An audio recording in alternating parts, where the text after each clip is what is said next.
In a few days, the Gaza war will mark 1 year. In recent days, this war has entered a new phase. A new phase because Israel carried out a shocking operation that no one had expected. Suddenly, more than 3,500 electronic devices used by Hezbollah exploded. Israel blasted these devices in coordinated attacks over 2 days. In Lebanon and parts of Syria, Hezbollah members were using devices like pagers, walkie-talkies, and handheld radios to communicate. After the Gaza war began, Hezbollah's top leadership instructed its members not to use mobile phones, so Israel couldn't track their communications. That's why they were using old technology like pagers to communicate. They believed this would keep them completely safe. However, they didn't know that even this wouldn't protect them from Israel's spy agency, Mossad. They didn't realize that the devices they used daily were compromised. Mossad had already planted explosives in them. Explosives that could be remotely triggered from a distance whenever needed. And when these devices were triggered over the past 2 days and thousands of communication devices exploded simultaneously, the whole world, along with Hezbollah, was shocked to see what Israel is capable of. Mossad is known for its thorough planning and meticulous execution. In the past, Mossad has successfully carried out many complex missions, such as destroying Iraq's nuclear reactor, tracking down and eliminating those responsible for Israeli athletes in the Munich Olympics, and rescuing Israeli hostages from a hijacked plane in Uganda. Once again, Mossad demonstrated its capability by targeting the communication devices used by Hezbollah members. Mossad learned that Hezbollah was not using mobile phones for communication. However, if any operation was to be carried out, they would still need to communicate with each other. And if mobile phones were not to be used, they would turn to other devices. So Mossad gathered intelligence on which devices would be used and where they were being manufactured. Mossad agents then infiltrated the manufacturing process and planted explosives in the electronic devices meant to be supplied to Hezbollah. After this, they waited patiently for the right moment. When these devices reached Hezbollah, were distributed among its members, and began to be used, Mossad detonated them at the appropriate time. From this, we can see how far ahead Israel plans. And who knows how many such plans Israel might have that have not been activated yet. The world may come to know about them in time.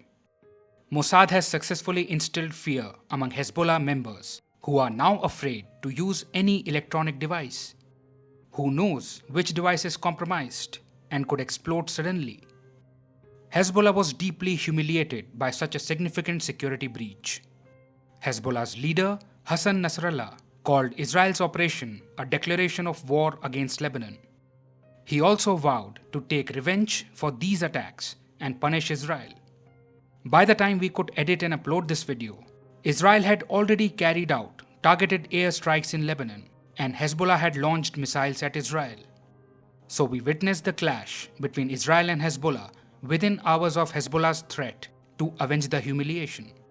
This has raised tensions in the West Asia region. In the future, we may see more shelling and rocket launches by Hezbollah from across the border, as well as more airstrikes from Israel.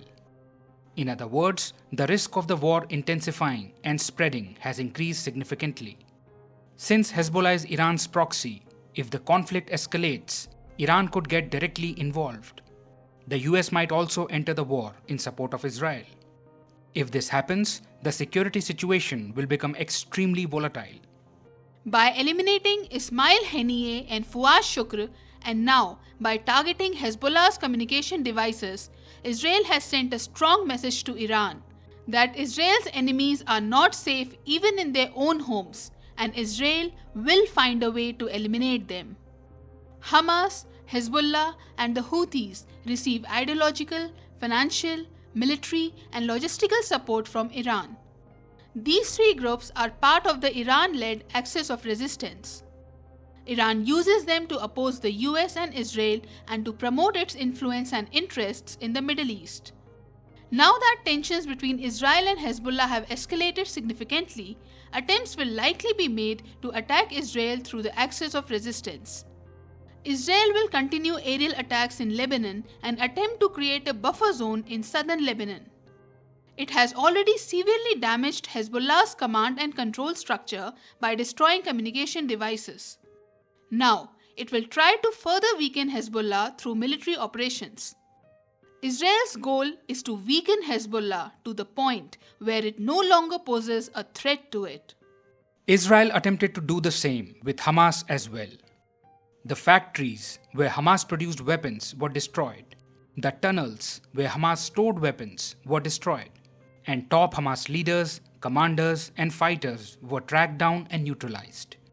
Now, by blasting the devices, fear has been deeply instilled among all of Israel's enemies. This is how Israel operates. It follows the principle that offense is the best defense.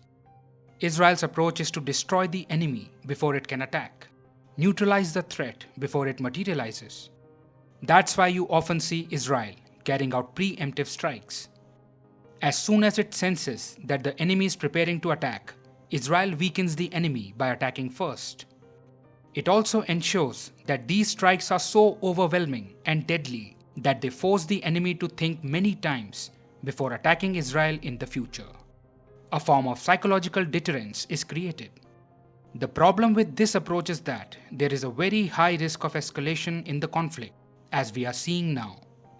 This is why countries like India favor immediate de-escalation to ensure the safety and security of people in the region, and to prevent the conflict from escalating to the point where trade routes get blocked and the energy security of many countries, including India, gets threatened. Let's hope that things calm down and the war doesn't spread, because that wouldn't be good for anyone.